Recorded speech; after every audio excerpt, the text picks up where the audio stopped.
So welcome students, welcome again to this next video lecture.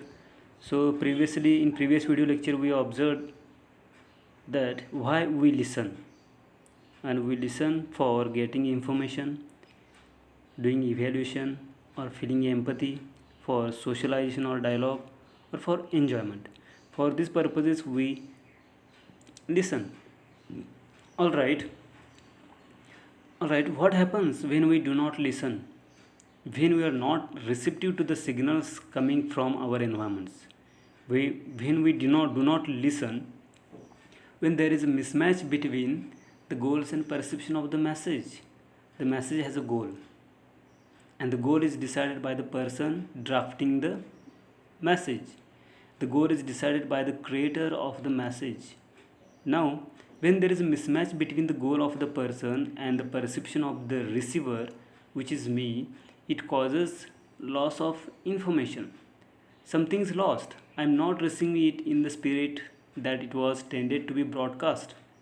There is misinterpretation, and that loss of information results in misinterpretation or lack of appropriate interpretation. I don't think I need to go too much into detail about this.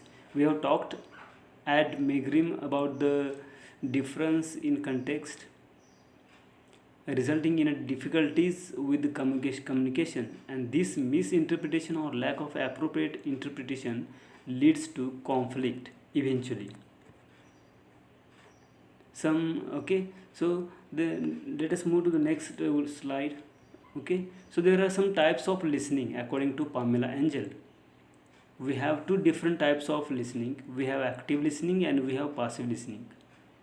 When we listen actively, we listen to learn. We could be listening to learn things. We are actively paying attention to what is coming to us. We could be actively listening to provide a critical feedback, maybe sometimes even to criticize. Again, this is very similar to what we were just talking about. You are listening to evaluate. We could be listening to a sensitive or empathetic listening. When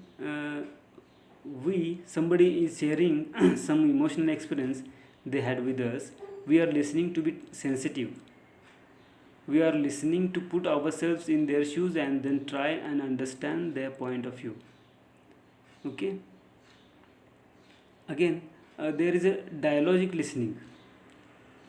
Dialogic listening or dialogue listening is when we are actively listening for clues for our next conversation. What can I pick up from whatever is coming to me, and how can I draft my next message? So that is actively paying attention to what is being said.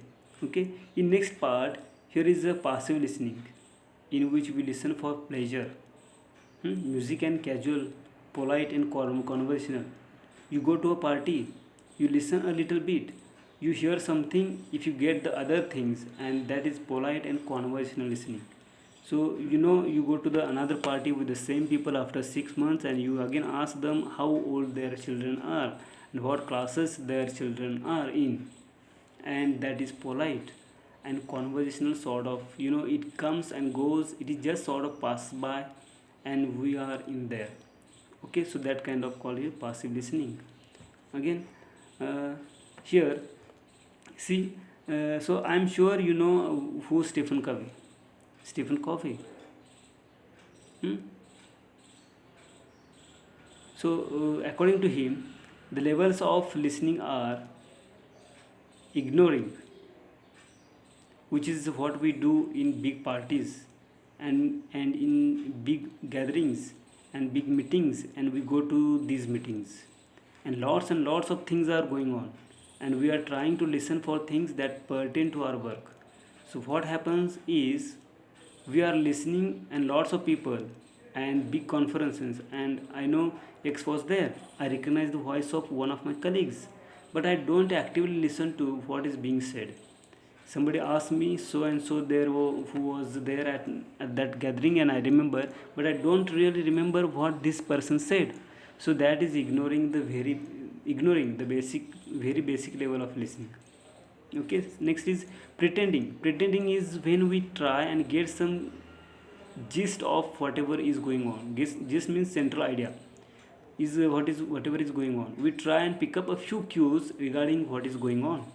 just to have a great idea, just to have a rough idea as to what do we need for the next conversation. But that is pretty much it. Selective listening, on the other hand, is when we pick some ideas from the input. We are actively looking for the ideas that pertain to our work for our next input. Okay, so pretending is I know what was discussed, but if you ask me in the specifics, I don't remember.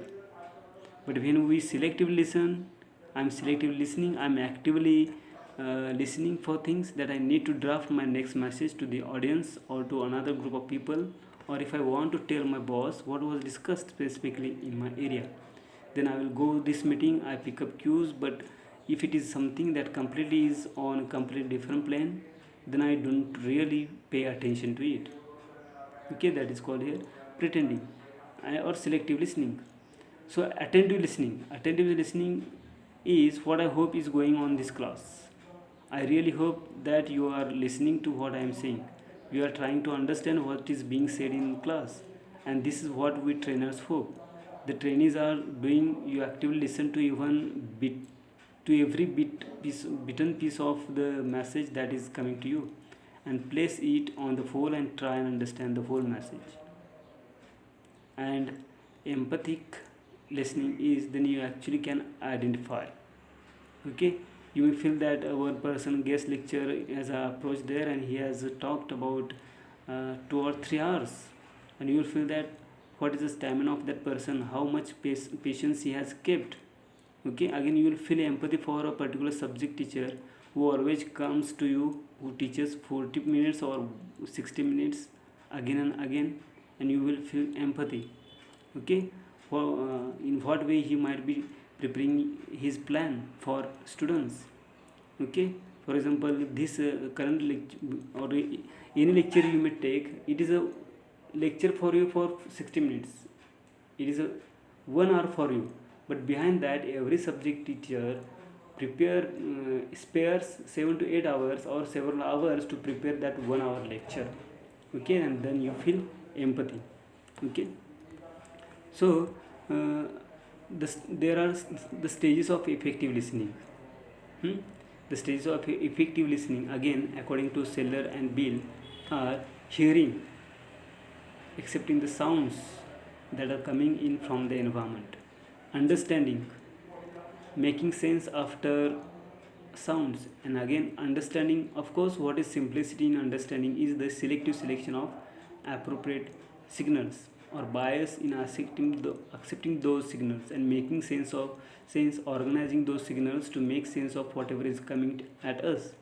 Remembering, which means I need to remember what I have said and what I am going to say, and where the stimulus came from and what I need to connect it with interpreted or interpreting. So you create a file in your computer and you save it. You ideally give it to me in that has a tag attached to it, something that relates to some a bigger picture, and then you put it in the appropriate folder, and that is what remembering is all about. I remember whatever comes to me in light of some cues that will help me bring it back when I need it. Hmm? I interpret. Next is interpret. I interpret whatever I hear. I interpret, I put it in a context and try and understand what it means, what it can implicate, who can be connected with it, how do I need to draft my next response. And in light of all this, I evaluate the message and then decide, do I need to respond to it? Do I not need of respond to it? Which folder does this going to favorable, unfavorable, comfortable, uncomfortable, needs to be responded to or doesn't need to be responded to. This is for enjoyment. This is urgent. This is arcade. I will need it after the years, but I don't need it today. This is family, this is business, this is that. So that is evaluating, understand the message, and context is interpreting, then placing it on the appropriate folder is evaluating, and that is these are the different stages of effective listening. So hearing, understanding, remembering, interpreting, and evaluating. These are the stages of effective listening. Okay, so some barriers to listening. The barriers to listening are and again, I even we can deal with this next time. Before we come to the barriers, I really want to suggest you a very interesting clip that is regarding the king's speech. Where you will get the what are the tasks of managers, or what kind of situations is faced by managers. Okay, so see here, we can come back to the barriers, but first let us look at the implications from managers in the current business environment. What are the implications from managers? What are the implications of listening for managers in the current business environment? Okay, the first implication here is understanding and developing competence in verbal, non-verbal, and digital communication. We need to develop competence. We need to become effective, and in order to do that, the first thing we need to do is be responsive to signals, be sensitive to the signals coming at us from our environment. And unless we do that, we cannot draft an appropriate response. So that is understanding and developing competence in verbal, non-verbal, and digital communication. The second reason is that we are now a small world. We are global villagers. It's very easy to be connected to different people sitting in on different parts of the planet, and that increases the complexity in our communication, that increases the difficulties with our communication. And so we need to listen actively. We need to be much more sensitive to what is coming to us from our environments, and we need to be able to understand where the person is coming from, what the context of this person may be, and how this, what do I need to do in order to get my work done. This is pretty much it in the business environment. We want people to be able to understand what we are saying. We want to be able to understand what they are saying. We also want people to be able to understand what we are saying and get our work done, and vice versa. So, global villagers travel. We travel for pleasure. Next point is global villages. Okay, global villagers travel. We travel for pleasure. We travel for work, and again, everything depends on. We may know everything under the sun. We may be experts in whatever we do, but unless we are able to share that expertise with people who can put that expertise to use, or okay, see here, I will repeat here, unless we are able to share with that expertise with people who can put that expertise to use, and expertise is of no use. Please listen to what I said very carefully. I could be an expert on anything under the sun. Unless I am able to share my expertise with someone who can use that expertise, what I know is of no use. It doesn't mean anything. And that's why all these things are important. We need to listen in our personal lives. We need to be sensitive in order to be acceptive in our interpersonal relations, international interactions. Definitely, in light of whatever we have discussed about intercultural and international communication, we need to be able to perceive. We need to be able to receive these signals and select appropriately. And in light of the changing political scenario, we need to be able to listen and figure out what can make sense, what can go wrong, what I can tie these things to in the bigger global environment. Okay, so I have an in class exercise for you. You may watch the clip from the movie, that is King's Speech. If you have a chance, please watch the entire movie yourself. And this is a clip, and which is in two parts. The first part actually deals with the situation, and the second part shows you what happens after this exercise has been done. Okay, so please be patient. You just watch this movie, full movie, The King's Speech. Okay, and we may have discussion over it afterwards. So we saw what happened. You will saw what will happen there. And in class, I would like you to discuss what just happened. Please discuss this. Please also discuss why listening might be important for the manager.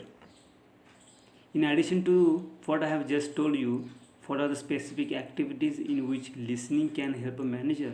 And I would like you to discuss what is the connection between listening and speaking. Can be listening always beneficial? Do you always need to listen? What can listening interfere with?